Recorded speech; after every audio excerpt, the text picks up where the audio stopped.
Good evening, everybody. Welcome to webinar 2 of our My Brain Matters series for 2021. I'm not going to speak much tonight at all. You've been sent the information about who our speakers are because our time is very limited. So I'm handing over to Dr. Jacqui from Cziffra-Bergs, and she will take it from here. Thank you, Liz. So good evening, everybody. As Liz was saying, I'm Jacqui von Cziffra-Bergs. I run the Solution Focused Institute of South Africa. I'm also a practicing psychologist in Parktown North. And today I'd like to share some ideas with you about seeing trauma differently and how we can possibly help our children cope with trauma in a way that is helpful for them. So let's have a look at seeing trauma differently today. I'm just getting there we go, everything's working. So as I said, I'm Jacqui von Cziffra-Bergs, and we're talking this evening about seeing trauma, seeing things differently and seeing trauma differently. As you all know, that in the last 2 years, we have all been going through extremely difficult times. And tonight, I want to start off by acknowledging what we as parents and what our children have been going through. If you look at the current situation with a problem-saturated lens, then you'll see that we are currently having to cope with 3 contagious situations. Firstly, the virus itself, and then secondly, we're having to manage a pandemic of negative emotions like anxiety and depression. And then thirdly, we are all having to work through an epidemic of financial insecurities, and that is enhancing our negative emotions. And yes, there's no denying that the last 2 years have been tough, and it's taken a huge toll on our mental health and on our children's mental health. And at the same time, despite the collective trauma that we've all been through, or maybe even because of the hardship that we've been through, I want to ask some of you out there tonight, how many of you have experienced more appreciation for life over the last 2 years? How many of you have experienced that your priorities have changed? Things that were not as important are way more important now than ever before. How many of you have experienced a feeling or a sense of personal strength? You know, you look back at the last 2 years and you think, I really don't know how I did that. I don't know how I got through that. How many of you have experienced that you are valuing your personal relationship with your children or some of your family or even friends more now than ever before?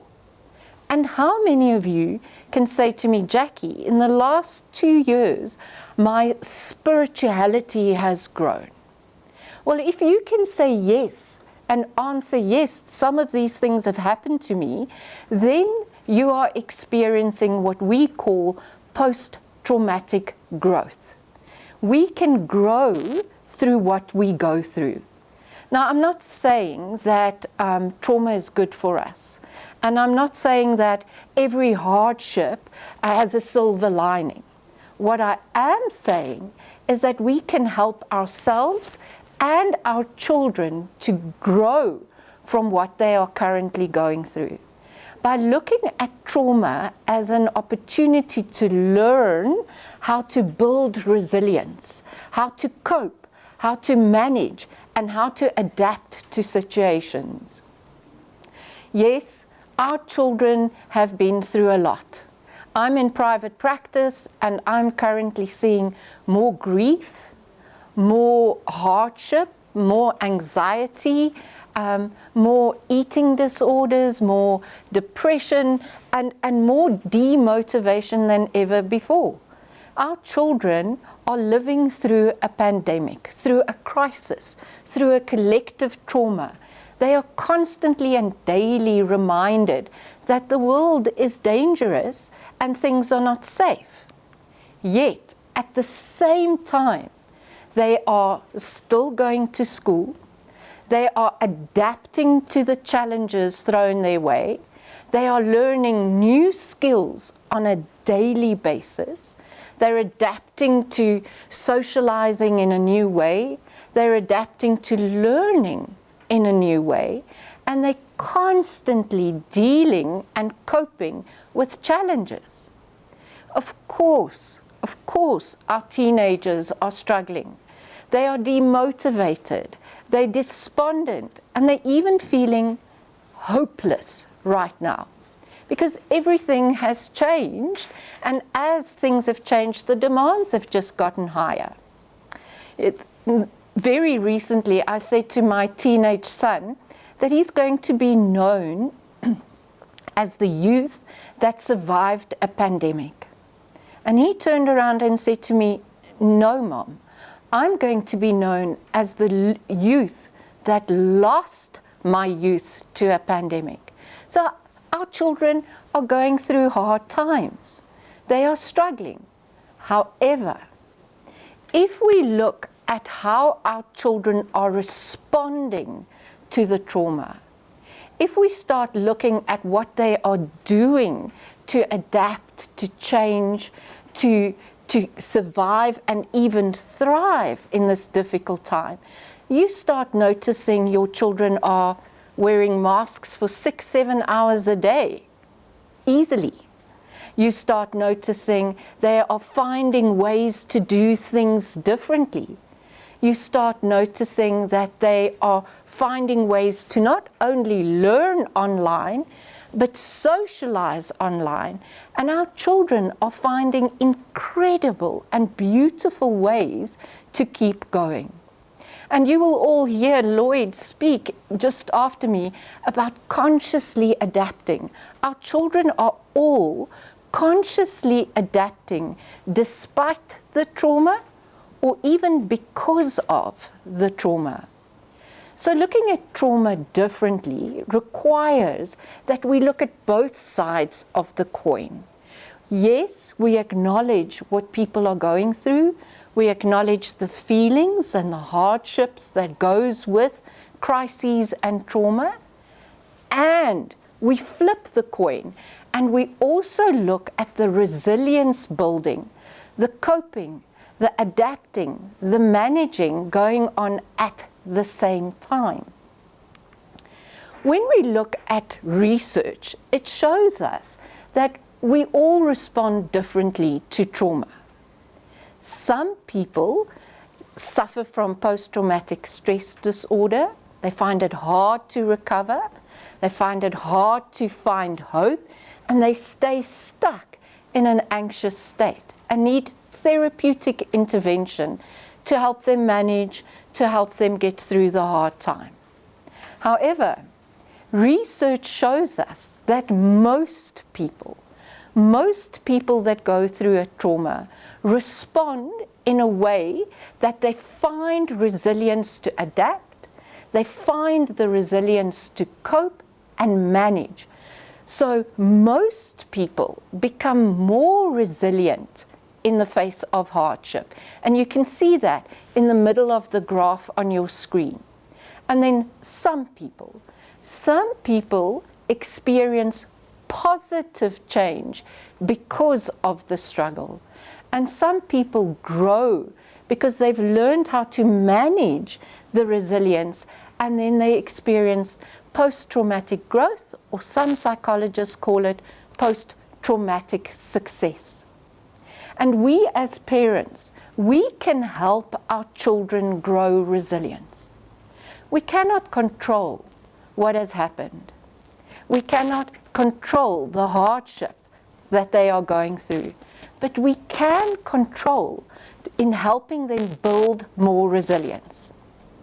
I've read recently in a Harvard Business Review article that we are currently going through one of the biggest experiments in human resilience building. Because if you think about it, building and developing resilience requires some form of emotional distress.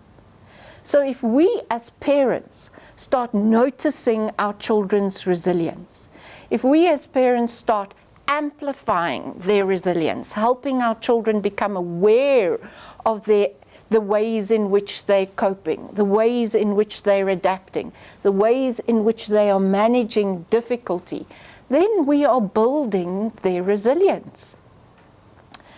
I wrote a book with 3 Americans in 2018 for Oxford University Press called Solution Focused Brief Therapy and Clients Managing Trauma. And we took a long time to find the title of our book because we wanted our book to show that people build resilience when difficult times happen. And for that reason, we chose the word managing trauma instead of clients experiencing trauma. And in this book, my friend Elliot says that we need to shift the focus. We need to shift our lens from a problem-saturated lens, a lens that only looks at trauma through a problem-saturated lens. We need to shift the focus towards the person, towards our children, and how they are coping, what they are doing, how they are utilizing their strengths, and how they are building resilience in changing and adapting to their circumstances. And personally, for me, that means hope. That's how we grow hope. So I personally believe as parents, we need to start learning to rebrief resilience rather than debrief trauma. Now, I know most of you listening out there is going to say to me, Jacqui, this is all very nice, this isn't beautiful, but how do we do it? How do we rebrief resilience? How can we as parents help our children and empower them when they're going through hard things? So I sat down and thought, I'm going to give you 3 things that I think is possible as a parent myself, and 3 small things that we can start doing, simple things, to avoid getting stuck in a trauma rut. And here's the first thing. The first thing we as parents can do is, I believe, we need to develop a yes and mindset, a yes and pivot. And I'm going to explain to you what I mean. I think it's very important when our children go through trauma that we acknowledge what they are going through. And that's the yes part. Yes, it is hard. And yes, it is overwhelming. And yes, it is difficult. We need to acknowledge their feelings. We need to acknowledge the negative emotions associated with the trauma. And we need to acknowledge the resilience, the coping, the adapting. So it's about creating that balance, a yes and it's about acknowledging feelings and acknowledging resilience, because that makes the child's brain more flexible. It creates a neural pathway of hope, and it helps our children to see themselves differently, to see themselves not as victims of trauma, but rather as resilient people that are flexible, that can adapt and change and handle hard things. So it's about having a yes and pivot. Because research also shows us that when we go through hard things, there are 2 parallel experiences happening at the same time. You know, when we go through trauma, people experience 2 things at the same time. Yes, it is a story of hardship with negative and difficult emotions, and it is a story of coping, adapting, and surviving. So trauma and surviving, trauma and adapting happens at the same time. And as parents, it is our job to help our children to see themselves as resilient, to become aware of their ability to cope, of their ability to adapt, of their ability to change. We need to remember, as parents, we can water the flowers, even though there might be a weed that is growing because of something hard that has happened. I really think at this time as a parent, my biggest responsibility right now is to show my two sons that they are resilient, that they are flexible, that they're adaptable to hard things, and to become a resilience rebriefer. I really believe that is what our job is at the moment. Oops, sorry, it went too fast. So how do we do it? How can we help our children rebrief their resilience? I think it lies in asking questions like, asking your child, how did you get it right to go to school today? How did you manage to write your physics test today, even though you're really sad? How did you do it? How did you get it right? Tell me, how did you manage? Teach me, how did you do it?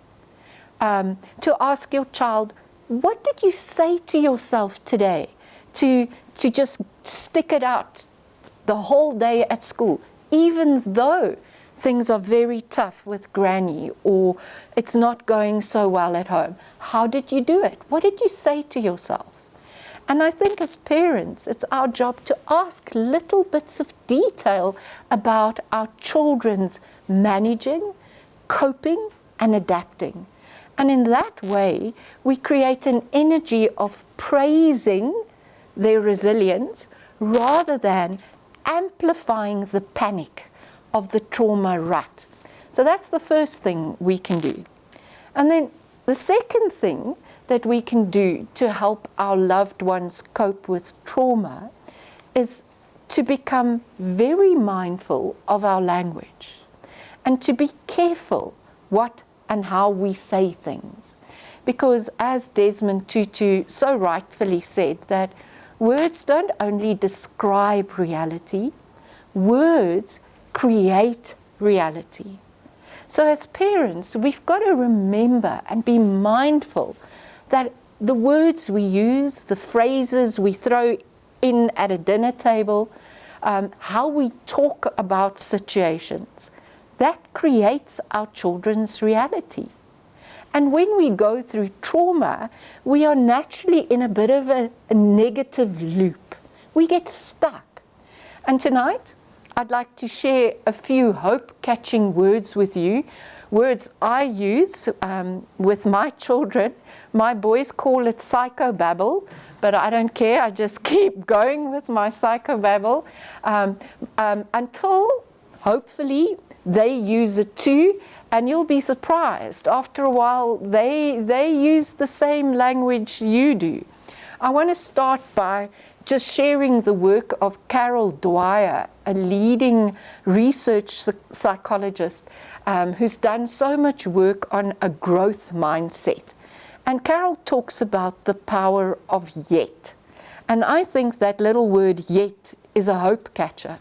And I think it helps our children and ourselves when we get stuck in a trauma loop. Because just using one simple little word like yet, it creates possibility. It creates hope. When your child says, I can't do this, Mom, you say, you just can't do it yet. Small word, but it builds such a beautiful bridge from challenge and difficulty and stuckness to possibility. I have two teenagers. My youngest son has just turned 13, so we're officially a home of two teenage boys. And my eldest teenager will say things like, I'm the only person without a girlfriend. And I would reflect back, you just haven't found a girl yet. In the beginning, he'd get all cross, Mom, psychobabble, but I just kept going with yet. He'd come home, throw his books on the table and say, school hates us, because now we have to write 2 tests on one day. They don't understand what we're going through. School hates us, and I don't understand AP Maths at all. And then I try with my little hope catcher and say, you don't understand hope, AP Maths yet. I'd also like to share some more hope catchers. At the moment is another hope catcher, saying things to your child like, at the moment you're overwhelmed with everything. For now you're struggling to find a way. Currently you're sad about what's going on with Granny, or currently it all feels a bit much. Even using today is a hope catcher. Today you're having a bad day. And then the last thing, I want to end with something I think we as parents can do to help our children create post-pandemic resilience and not post-traumatic stress, and that is to practice gratitude, even in hard times. You know, even when times are hard, even when things are going really, really tough, there are still small things that we can be grateful for. And instead of staying victim to the situation and circumstances, when you take a step back and you look at the small things you are grateful for, you start creating post-traumatic growth instead of post-traumatic stress. So I'd like to invite you to practice gratitude at the dinner table. Ask your children at dinner to tell you one thing they're grateful for. Even if they roll their eyes, if they don't want to, you share, be the example, and tell them one thing you're grateful for. And in this way, we as parents can possibly help our children rebrief resilience and find ways to work with difficult things. So Liz, thanks for having me. A pleasure, Jacqui. Thank you so much. Just for those of you out there, what we're going to do is not take questions now. I'm going to introduce Lloyd Ripley-Evans. He's going to appear shortly on screen. He's going to talk to you first, and then Jacqui and Lloyd are going to answer the questions together at the end. Great. Thank you very much, Jacqui, and thank you very much, Liz, for inviting me here this evening. So, my name is Lloyd Ripley-Evans. I'm a psychologist, coach, facilitator, and author. I'm based in Johannesburg, and I work with people to help them overcome challenges. And the people I work with are individuals, teams, families, and I do a lot of work with parents. And I'm very passionate about working with parents.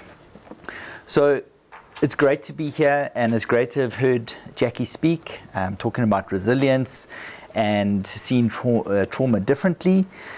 And I really like what she had to say about resilience.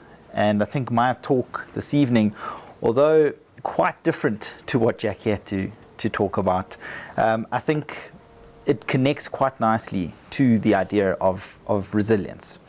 So I'm just going to make sure that I have everything working. There we go. All right. So this evening I'm going to be talking about consciously adapting.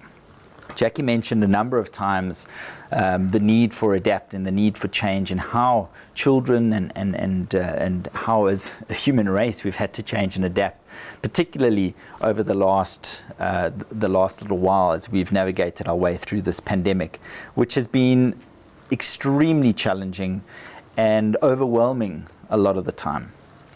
So tonight we're going to unpack consciously adapting, what it means, and hopefully you're going to be walking away with some insights, some understandings that are going to help you to navigate your way more consciously, to be able to build your resilience in your families, within your children, so that you can be more empowered as you navigate these very turbulent times.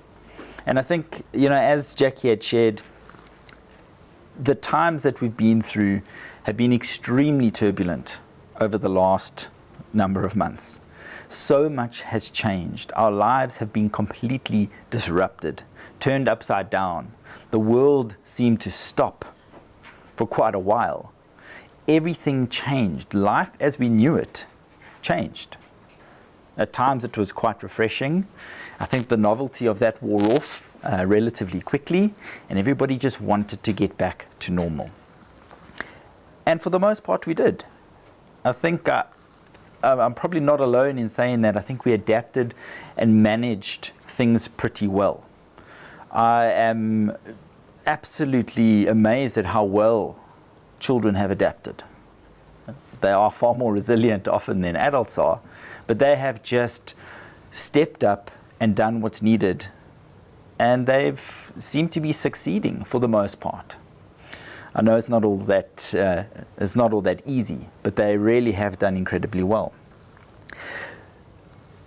The need for change is nothing new. The extremes of change that we've experienced recently, that is not very common. But the need for change has always been there. The world has always been spinning, and for as long as it's been spinning, change has been happening. And as the world has been changing, there has constantly been a need to adapt, to evolve, to grow. Because if we don't adapt and grow and change with what's happening, well, we get left behind. And being left behind can mean all sorts of things. For the human race, well, it can mean extinction if we don't adapt and evolve. The reality is that the change will always be there. And as the Greek philosopher Heraclitus has stated, that the only constant in life is change. So we can't fight change. We can't get upset when things change, because it's always going to happen. So instead of fighting that, we need to see how we can adapt and embrace it so that we can maximize the outcomes, the consequences, and essentially what happens next. A big question that I'd like us to ask ourselves tonight is, how well are we adapting? How well are we changing to what's been presented to us?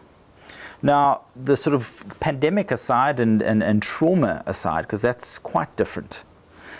But as we consider change and growth in general, as we evolve and adapt to changes in our lives, in our families, in our schools, it might be us moving to a new province and starting a new school. It might be a family divorcing, parents divorcing. It might be a family becoming a blended family. It might be all sorts of different things. All these changes require us to adapt. Because if we don't adapt and we remain where we were, well, there's often a lot of resistance and a number of challenges that we experience. So as we start reflecting on some of the changes that we've experienced, I'd like to ask you to ask yourselves, how well have I changed? How well have I adapted? Have I adapted in such a way that I'm in a better place than when I started? Jacqui mentioned that I forget the words as I'm sitting here now, but with regards to how do we thrive?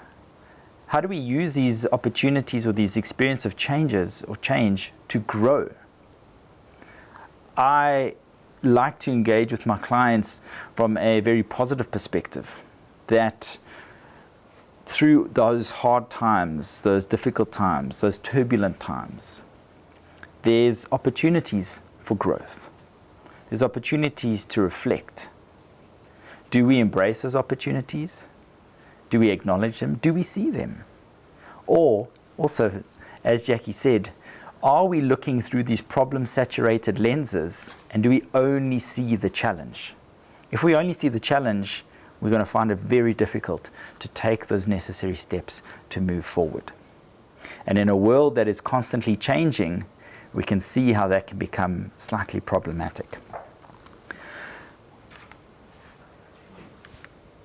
So, just want to make sure I'm on the right page. Yes. So, let's consider what adapting means. In light of Jacqui's talk and what I'm going to share now, I'd really like you to reflect on how you understand and what how you conceptualize this idea of adapting.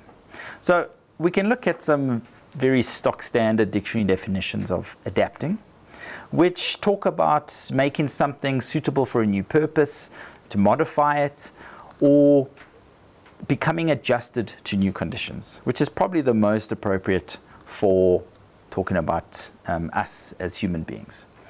And I'm sure we can all relate to this, adjusting to new conditions. We've all had to do this significantly over the last 18 months or so. But what does this mean in reality? What does it mean to become adjusted to new conditions? Very often, what happens as we are put into positions where change is required, when we need to adapt, very often the overriding or dominant question that encourages or drives the change and adaptation is one of how. How do we continue to move forward? How do we continue to do what we've been doing in this new time? How do we continue to do what we want to do the way we sort of were doing it in a slightly different context? That how question, as I said, is one that often dominates our thinking. And it's not always a bad thing at all. But the questions that often get overlooked are those of why. Why do we do what we do? Why is it important for us to continue doing what we're doing? Now, I must just put a disclaimer out there. I'm certainly not encouraging us all to just go around asking these critical questions. And I'm sure as parents we get enough of that from our children, especially the teenagers. But it is important that we start asking and reflecting and understanding why we do some things. Why do we do things that we've been doing for the last century or so? Things have changed. Life has changed. Are we still doing what we are doing for the right reasons? Because if not, we're going to find that resistance and challenge that's going to pose itself along the way. So I'd like us to start reflecting on how often do we ask those questions of why? Why do we do what we do? Because that can help us better understand, well, do we want to continue to do it moving forward?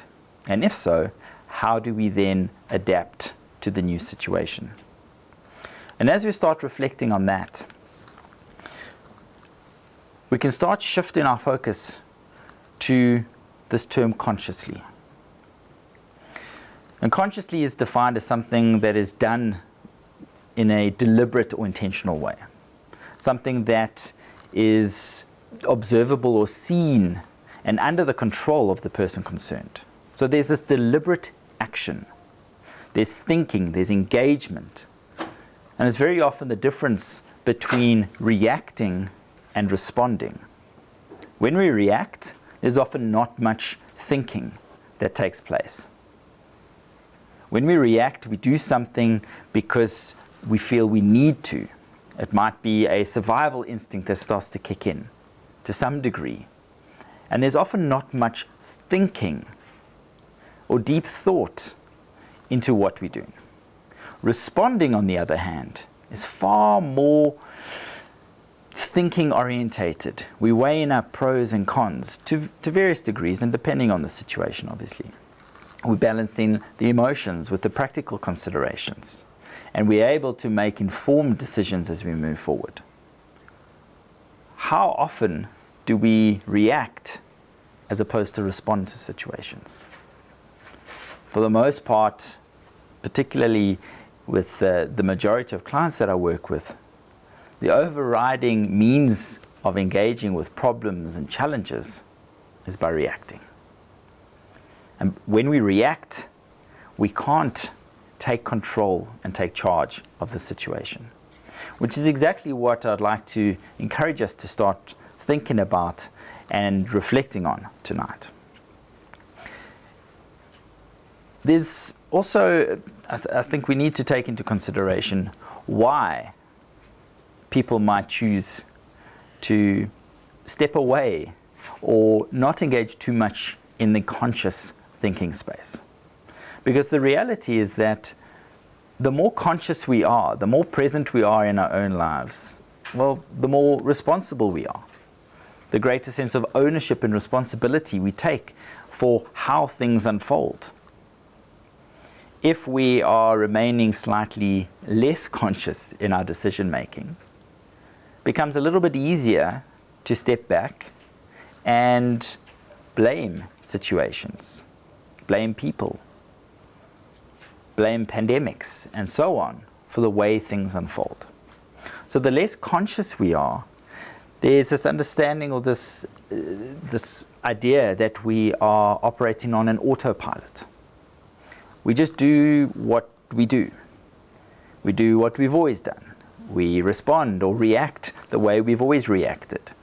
That autopilot is informed by a number of factors, from upbringing to temperament and personality, but ultimately it's about reinforced behavior. We will always do what we've always done if we allow ourselves and those around us to always do what they've always done. And so if we want to start to make change, we need to become more aware of this. Become more aware that there's different ways to do things. There's different ways to think, to process, to respond. That we can't necessarily change some of the facts of situations, but we can change how we experience it. And by changing how we experience it, we can change the narrative that unfolds as we move forward. So on that point, I'd like to unpack this idea or this concept of consciously adapting. And in order to do this, I'm going to use an analogy. I use metaphors and analogies all the time with my clients and in all the talks that I do, because I feel that it just helps make some concepts a little bit more relatable. So, for the purpose of this discussion this evening, I'd like you to imagine that you are a pilot. And if you really are a pilot, please forgive me for this analogy. But I want you to imagine that you're a pilot and that you're about to go on a flight. And now before you go on a flight, pilots always need to do flight checks and have flight plans in place. There's a lot of work that goes into sort of preparing for a flight. So you've checked your aeroplane, you've plotted your course, you know your destination, you've investigated and prepared for the weather, you've seen that it seems to be relatively clear skies, you know you've got enough fuel to get there because you know how far it is, you know how much luggage you have and so on. You've done everything that you need to do, and so it's time to fly. So you hop on board, you get into the cockpit and off you go. And as you go, seems to be smooth sailing until some turbulence arrives. Winds pick up, things change, and the journey starts to become a little bit more uncomfortable. And a little bit can progress to a lot. So, being in that situation, there are a number of ways that we can respond or react to what's going on. And this evening I'm going to share a couple concepts that I would like you to reflect on and consider at what points or what aspects of your own life do you assume the role of this type of pilot. Remember that we are all the pilots of our own planes. And within this analogy, we are all on multiple flights all day, every day. Every relationship we have is a different flight. A different relationship means different dynamics. So let's start to think about this. We fly in this plane, we're heading for some turbulence, and we need to do something. Or do we? The first option, or idea that I like to consider, is that the pilot is not necessarily wanting to necessarily be in the cockpit. They've done the work, they've prepared the journey, autopilot's been activated. They're aware that there's some turbulence, some clouds are building, things are getting a little bit uncomfortable, but they prefer to be in the back, engaging with the pilots, and essentially trying to pretend that nothing's wrong. And this is what I like to call actively avoidant denialism.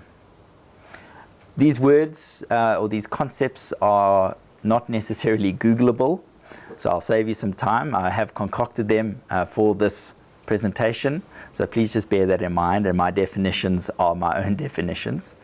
But actively avoidant denialism is when we pretend that the problem is not going to affect us, or that there's not really a problem at all.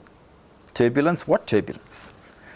And we like to pretend or believe that the destination that we've planned for is just ahead. And so the flight continues. I think we can understand that that might not be the best place for the captain to be, or the pilot to be, in that situation. Oh, sorry. The second option is where we return to the cockpit.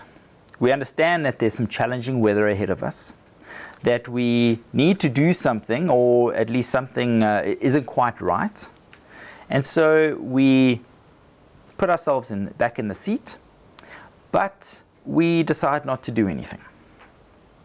We engage in what I like to call stubbornly avoidant denialism, because here we are aware that there is a problem, but we refuse to accept that, number one, something needs to be done. Number two, I, as the pilot, can do something. And number three, that my actions or inactions have consequences. I think we can also understand that this might not be the best approach for a pilot. And I don't know about you, but I wouldn't necessarily feel very comfortable being on a plane with a pilot who might take this type of approach.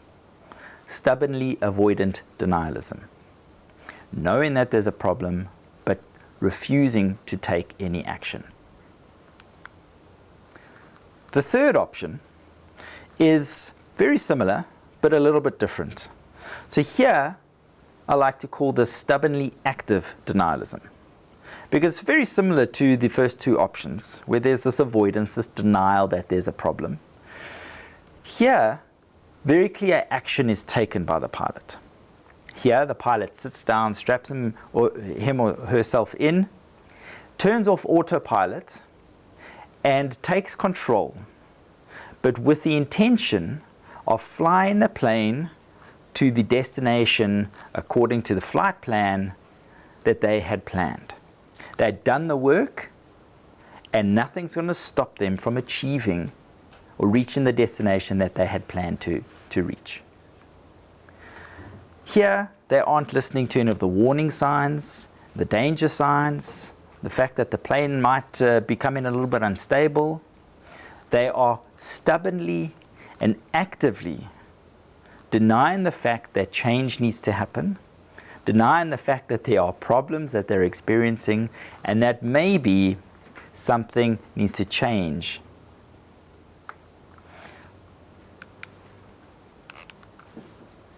The fourth option, which from my perspective is certainly the most positive and the most desirable option or way of engaging as this metaphorical pilot, is that of active acceptism. Here, the pilot is aware that there's turbulence, that there's challenges, that things aren't going according to plan, that things have changed, things outside of his or her control have changed. And as such, the flight plan needs to change. The warning signs, the weather information, the ground crew that's supporting the flight have all been contributing, and that pilot, who's ultimately in charge of what happens to that plane, has made a decision to change the flight plan.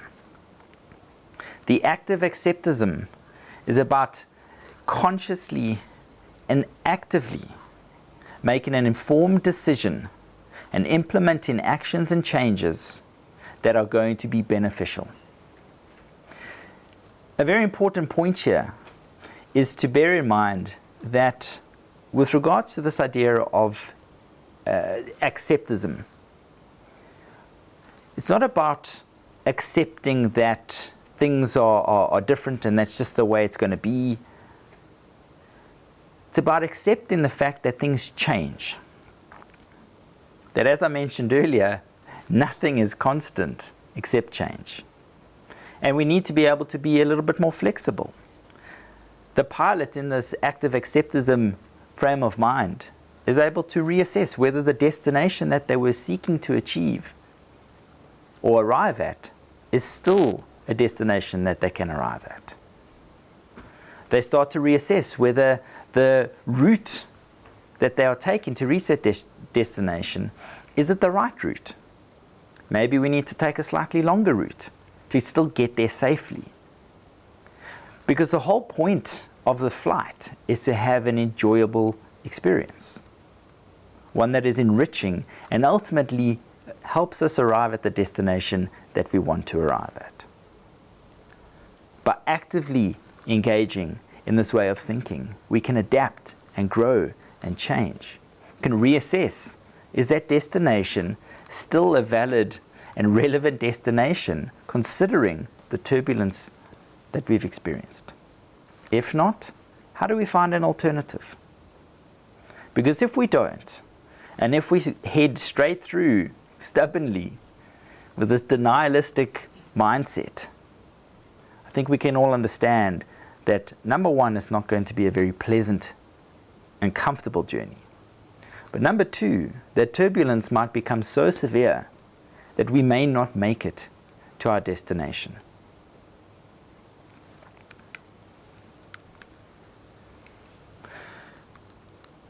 On the idea of turbulence, I think it is also very important that I like to make the distinction between the two types of turbulence. One type of turbulence is what I like to call environmental turbulence. It's out of our hands. It's the bad weather that we're flying into. The pandemic, for example, it was all out of our hands. A lot of those things that happen on that far greater, broader scale are out of our hands. We can't change the fact that new policies are implemented, that we have to wear masks and so on and so forth. We can't change that. It is environmental. It is outside of our hands. Though that type of turbulence, we need to engage with cautiously because, well, it's outside of our hands. There's nothing we can really do about it. So unless we know how to navigate our way through it, it's probably best to avoid that type of turbulence. The other type of turbulence that sort of is a lot more within our hands is self-created, and it's created through the dynamics that we engage with. An example of this could be a parent and a child. If that's two airplanes flying close together, two airplanes flying too close together, it might be two parents with very similar personalities. We're going to naturally create a sense of turbulence between those two airplanes. How do we adapt to that? How do we recognize that there's this turbulence that we're experiencing? The journeys we're on are not comfortable at the moment. How do we avoid those denialistic mindsets and consider the situation that's unfolding in front of us? And so as we begin to connect the dots, I'd like us to reflect particularly on that parent-child dynamic, the relationship that exists between you and your children, or you and your parents.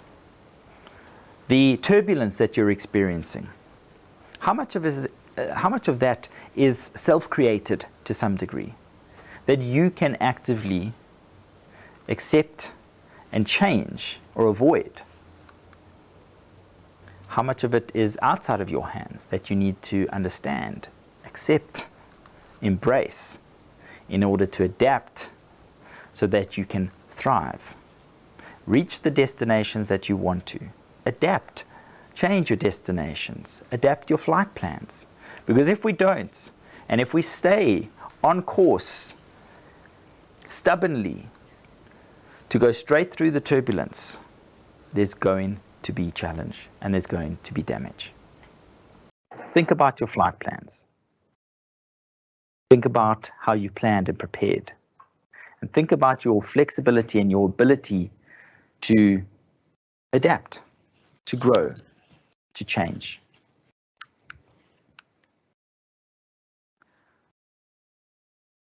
We're going to now open up for some questions. I think we've got some questions. I've got Jacqui next to me here. Yeah, we're ready for any questions, Liz. We're just checking that my mic's on. It is. You ready? I'm ready. Okay, so the first question that has come in is, how do we reassure our children that they can grow through trauma if we as the parents are also demotivated and exhausted?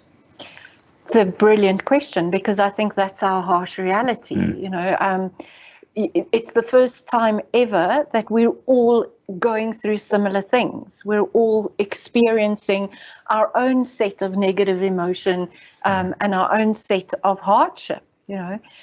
So in order to answer that, how do we help our children when we are going through hard things ourselves?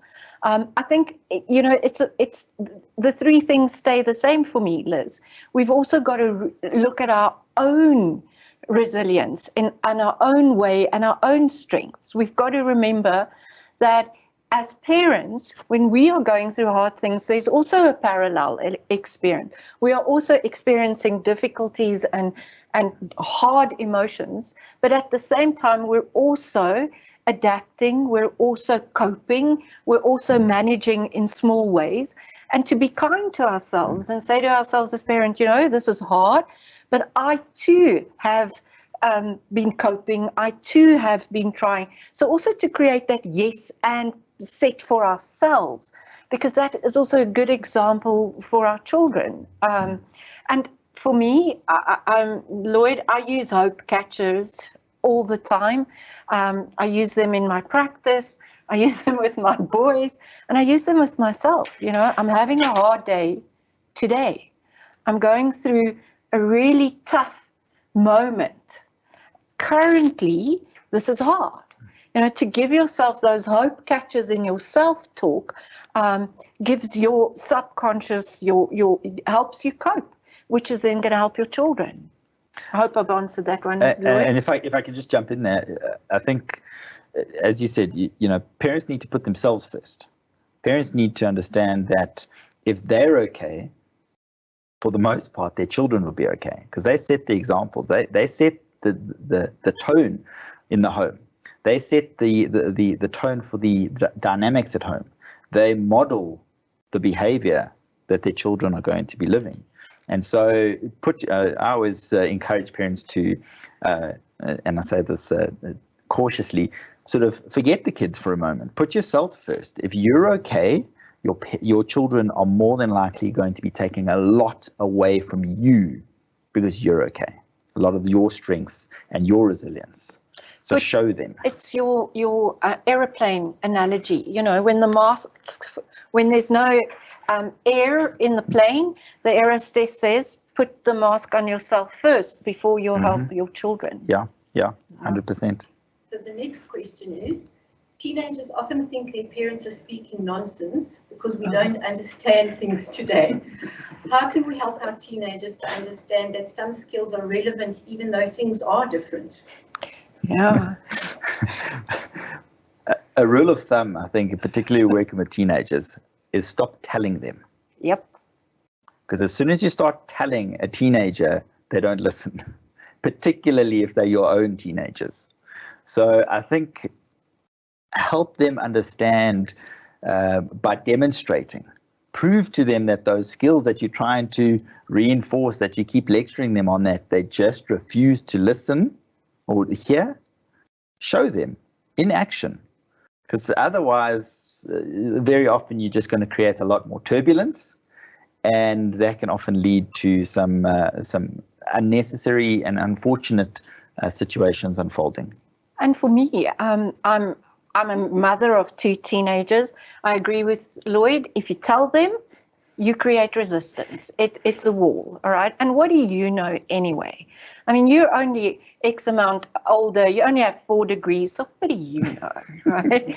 So for me, I try and ask questions and elicit talking talk, get their opinion. How do you see it? How do you think it's helpful? What is your take on it? What have you seen your friends say about this?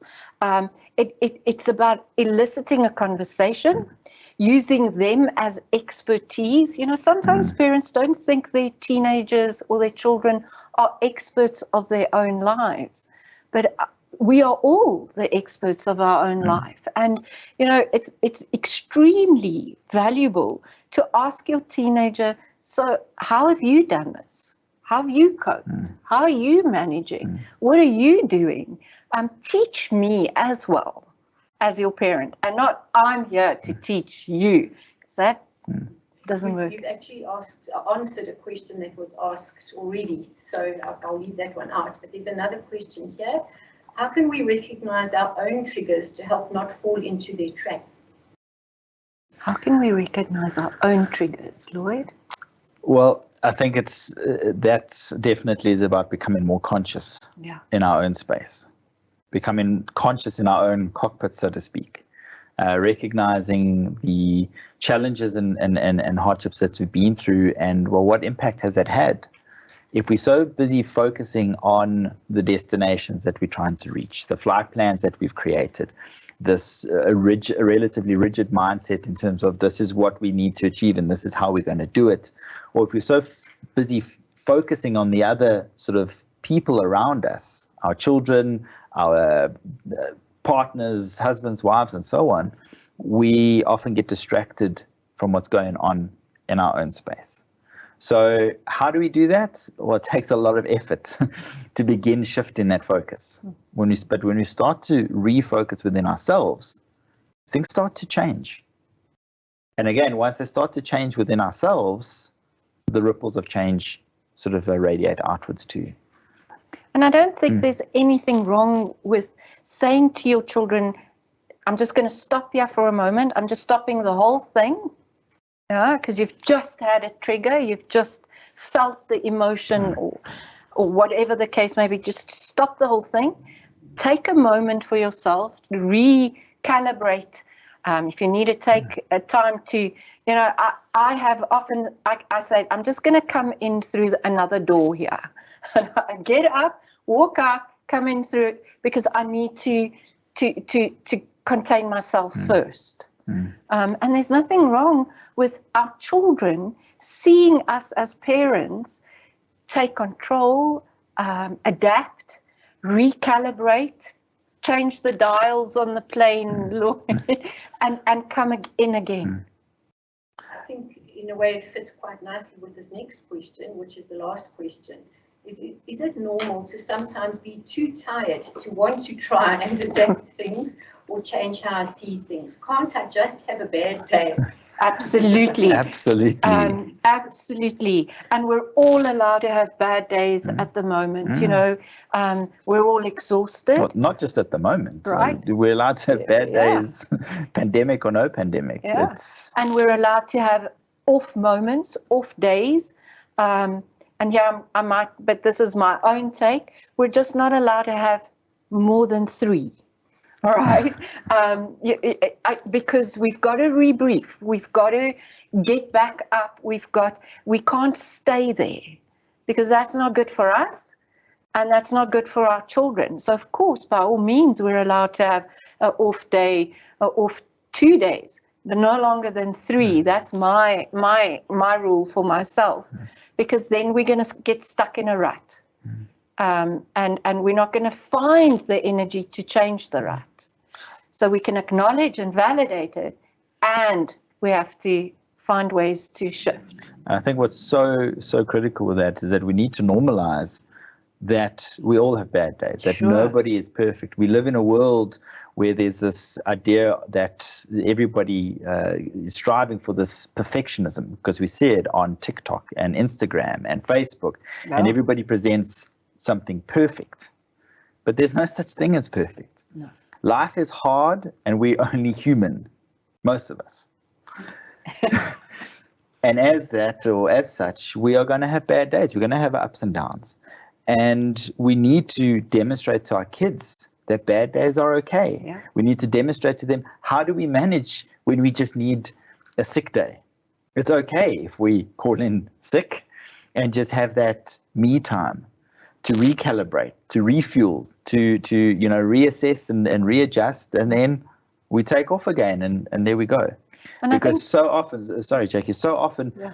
and I see this with children, and not just teenagers, younger children too, where they don't allow themselves to not do well. And they've internalized this idea of perfectionism, and it is debilitating and dangerous. And we need to prove them wrong. And I want to link that, what Lloyd is saying, to trauma. If our children see that when we have gone through a traumatic incident as a family, but we are modeling that we're not allowed to cry, or we're not allowed to have a bad day, that's not good for our children, And what Lloyd is saying is also so valuable. We need to show our children we have off days, we have sad days, but then also we're showing our children how we turn it into a coping day and an adapting day. So it's acknowledging the sad feelings, but also acknowledging how we change, we shift, we pick ourselves up, we keep going. That is healthy, I think, and necessary. Absolutely. It's about reassessing and evaluating the mindset, and just linking to my talk, evaluating the mindset that we're heading through the trauma with. The turbulence with. Because if we are exhausted because we are stuck in a stubbornly active denialism, and we are determined to reach a certain destination a certain way, it is going to be exhausting. Taking the time to reflect, maybe reassess the flight plan, can be absolutely life-changing. And again, it's modeling what we want to see in our children. Well, I'd like to thank you both very much. And I'm just going to go back to some of the words from Jacqui's speech earlier about watering the flowers and the weeds, because I think in many ways what you both are saying is life is challenging. Yeah. There are going to be clouds, that plane's going to have to work away flying through the turbulence. But also, we can't pretend the weeds are not there. So they're there, but then focus on the flowers, right, and bring out the positive. So thank you both for helping us face forward, be positive, and we're hoping parents, I know you can't see me, we've had a little technical error with the microphone. These things are set to challenge us. I'm off screen, but thank you all very much for joining us, and we look forward to you joining us again next week for webinar number 3. So thank you both very much. Thank you for having us. Thank you very much.